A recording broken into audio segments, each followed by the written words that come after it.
Bonsoir à tous, bonsoir à tous. Sid Trading avec vous. Donc, Sid va revenir sur le BTC et on va vous expliquer principalement ma vision personnelle. Je ne suis pas conseiller financier, mais je vous partage juste ma vision.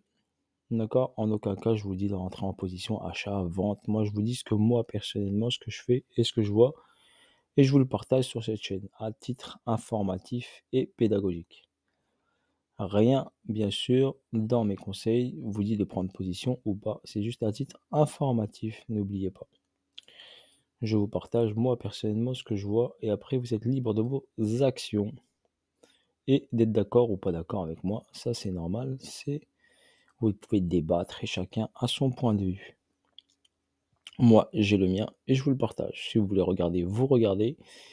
Vous regardez les vidéos. Si vous voulez pas, vous passez votre route. Vous allez sur regarder d'autres vidéos ou faites votre analyse personnelle. Voilà, et continuez sur les marchés financiers si vous aimez bien sûr ça. Moi, je suis passionné et j'ai de l'analyse technique et des marchés financiers. Donc là, je vais passer sur le BTC. Et là, j'ai une hausse ici, avec ici cette accélération haussière à l'ouverture US qui a été effectuée ici le 4 février. Donc on a eu cette accélération haussière. Là, j'ai pris le graphe contrat à terme Bitcoin qui fonctionne du lundi au vendredi comme les marchés financiers traditionnels, les indices, le gold, le pétrole. Et à la fermeture est à bien sûr 23 heures le vendredi. Et réouverture lundi minuit. Voilà pour votre information. Donc quand on a ces fermetures et ces ouvertures de marché, nous avons des gaps qui se dessinent. Comme ici par exemple, on avait un petit gap ici qui s'est dessiné. Et on avait ce gap-là, par exemple. Voilà un exemple. Ce gap-là qui était ouvert ici, donc on est venu le chercher en ce 4 février ici. Donc le week-end, on est venu chercher ce gap-là et je vous ai dit à l'ouverture lundi minuit, on aura un gap haussier. Donc le gap haussier à l'ouverture des marchés, comme j'ai fait la vidéo, je vous ai dit ici, on a un gap qui est ouvert entre 41 370 et 41 005. Bien sûr, il y a une différence de cotation entre ce marché-là, qu'on remarque là bien, là il est à 44 155 et si on va sur Binance, on est à 44 135. Ok, il y a une petite différence au niveau de la cotation. Je préfère regarder ce graphique car déjà j'ai des belles bougies, j'ai des gaps qui me donnent des informations, voilà, et j'aime bien ce graphique contrat à terme Bitcoin CME. Donc là je suis en H4.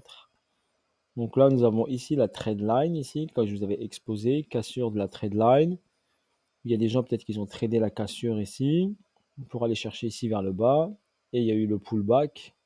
Et il y a eu l'accélération sur le pullback, comme je vous l'avais dit, pour piéger, bien sûr, ces retail qui ont tradé le triangle ou les trade liners qui ont tradé la cassure de la trend line. Ça, c'était la première étape. C'était de la liquidité qui devait être prise. Donc, c'est de la liquidité qui devait être sautée. Un marché bouge quand il prend de la liquidité. Ensuite, nous avons bien sûr cette cassure de cette trendline baissière, donc qui indique ici, où beaucoup de gens l'ont interprété comme un retournement de situation et une hausse, d'accord, vers des sommets à 50 000, 60 000, voire un ATH. D'accord? Ça, c'est le point de vue des gens. Donc chacun a son point de vue, c'est normal, on est des êtres humains, chacun a son point de vue et chacun peut débattre de ses opinions. Moi, je suis sur mon analyse et je resterai sur mon analyse. Donc pour moi, la chose principale sur le Bitcoin, c'est que déjà j'ai ce niveau-là qui est au 29 000 dollars. Donc ce niveau m'intéresse énormément sur cette prise de liquidité des 29 000 dollars. Ça, c'est la première étape. Ce gap-là qui était ouvert ici, d'accord, qui a été ouvert ici le 23 juillet 2021, et on est venu le chercher ici le 24 janvier 2022. D'accord? Donc ce gap a été comblé, on est venu le chercher et on a une réaction haussière derrière. Pourquoi on a une réaction haussière? Parce que déjà on a comblé le gap et ensuite on a une prise de liquidité. Et je vous ai dit, quand on a une prise de liquidité, forcément on a une réaction haussière. On est ici sur la ligne des 50. Donc on est passé d'une position premium à une position discount. Donc, quand on fait une première incursion en discount, forcément, on a une réaction haussière. Vous avez le cas ici, par exemple. On était en premium, on est venu ici en discount et on a une réaction haussière. On est revenu ici totalement en premium pour repartir en discount. OK? Voilà un exemple qui est devant vos yeux. OK? Même principe dans le sens inverse. Quand on rentre ici en premium, on revient ici en discount pour repartir en premium. Donc, j'attire votre attention sur ce principe-là. OK? À ce niveau-là, qu'est-ce qu'on a? Donc là, je vais parler de week-off. OK? Week-off et la distribution week-off. On va parler de cette partie-là. Donc là, j'ai une distribution. Ici, j'ai ce qui maîtrise week-off. Ici, j'ai un BC. Ici, j'ai un AR. Ici, j'ai un ST. Ici, j'ai un saut. Donc on sait quand on a une distribution que le saut ici, ce niveau-là, doit sauter. C'est la première information qu'on doit garder. Donc ce lot-là doit sauter. Quand on a fait ici ce saut, on est venu faire UT, UTAD. Donc on a fait une purge. Cette purge a validé la distribution, le début de la distrib, qui a engendré une baisse du prix. Donc quand on est ici, on sait qu'on a un target qui est ici au niveau du saut. Même si on va le chercher étape par étape, vous constatez bien, on est venu chercher étape par étape. Donc cette descente. Et on est venu chercher ici, on a prise d'argent. Donc quand on prend de l'argent ici, forcément derrière, on a une réaction haussière. Donc on a pris la liquidité du saut, plus on a pris la liquidité de ce niveau-là. Donc on a une double prise de liquidité, plus on a comblé le gap, forcément nous avons une réaction haussière. Tout à fait normal. Donc je vais enlever d'abord les traits. Voilà pour l'explication. J'espère que cela vous paraît clair. Ceux qui maîtrisent du week-off me comprendront. Donc, quand on a ici, week-off ici, on a un saut, S-O-W, sur une distrib. Et là, on a le deuxième saut. Donc, quand on a ce deuxième saut, bien sûr, on a une réaction qui est haussière. Donc, ceux qui connaissent week-off, cela veut dire que sur cette partie-là, donc sur ce mouvement-là, on a un terme bien précis qui s'appelle le L, P, S, Y. D'accord? Donc là, on est sur le LPSY. Voilà pour votre information. Pourquoi cette hausse? Donc, si bien sûr, donc on a cette confirmation de distribution que moi je confirme et que cette schématique me confirme, donc je ne m'inquiète pas et on est bien sur le LPSY. Donc maintenant sur ce mouvement-là, LPSY veut dire qu'on fait le LPSY, donc je vais vous expliquer.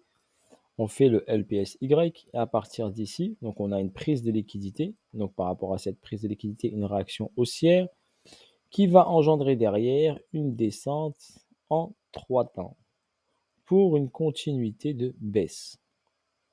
D'accord? Donc voilà, je préfère vous le décortiquer et ceux qui connaissent Wyckoff vont me comprendre.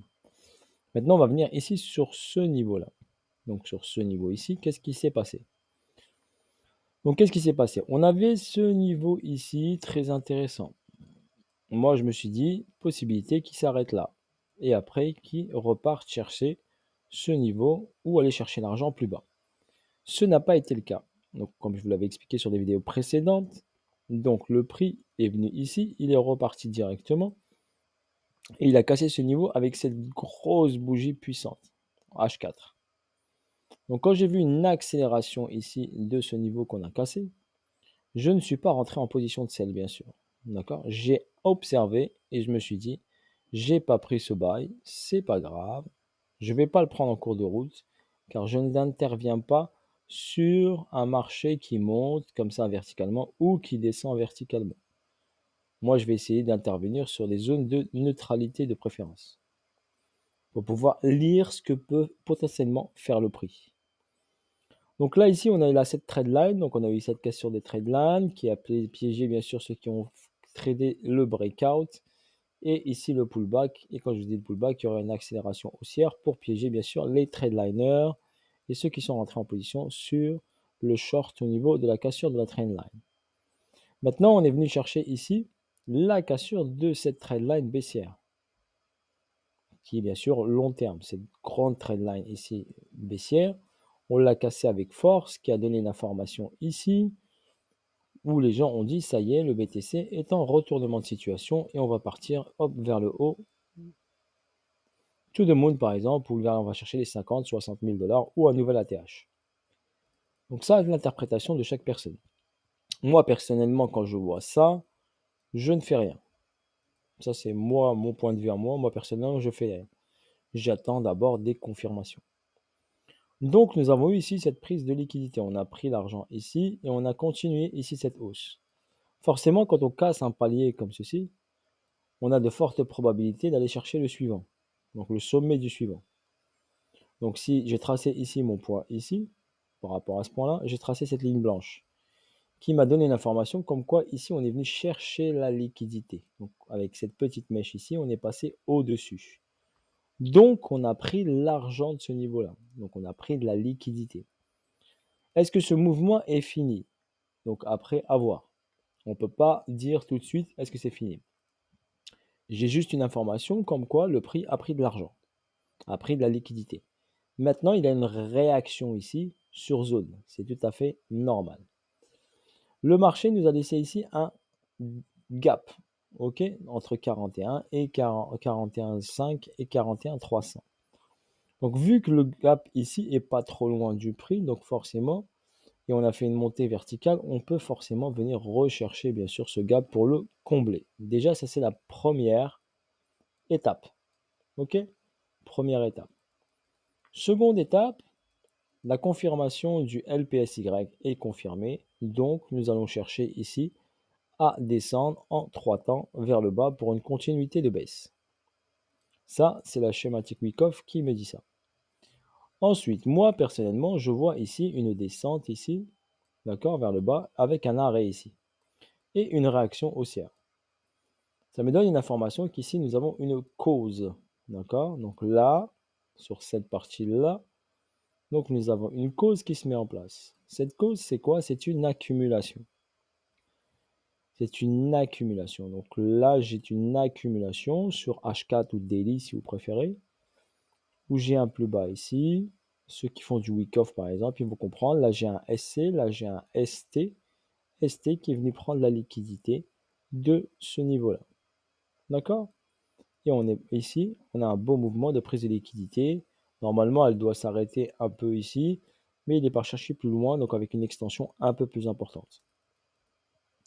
Donc si je lis tout ça, cela veut dire mon accumulation me donnera ici une descente du prix pour aller chercher cet argent-là qui nous attend. D'accord? Possibilité bien sûr, une réaction haussière quand il va arriver sur ce niveau-là avec une montée, une petite réaction haussière et après, hop, un replongeon derrière. D'accord? Voilà moi personnellement, Seed Trading, ce que je vois sur les marchés financiers. Si on assiste bien sûr à cette baisse rapide, eh ben, l'avantage, c'est qu'eux, ils vont prendre l'argent de toutes ces personnes qui sont rentrées en bail. Donc là, il y a des dollars, de la liquidité à prendre. On va les faire sauter. Donc on va faire sauter ici cette trendline qu'on a déjà fait sauter. On a pris de l'argent qui a fait pump le prix. Et là, on va faire le contraire. Donc on va aller chercher l'argent rapidement vers le bas. D'accord? Pour aller faire sauter ceux qui ont acheté le breakout de la trendline baissière. Voilà pour votre enseignement, certaines possibilités qu'on peut voir bien sûr, et j'essaie de vous les expliquer pour que vous puissiez comprendre. Nous avons également donc ce gap là aux 41 000 dollars, et nous avons bien sûr le gap le plus important qui est ici à 25-26, donc 24 515 et 26 000 dollars, ce qui engendrerait une prise de liquidité de ce niveau-là. Voilà sur le BTC ce que je vois, je vous le partage et je vous dis à bientôt pour de nouvelles aventures. Sur ce, bonne soirée à tous et à bientôt pour de nouvelles vidéos. Salut, salut!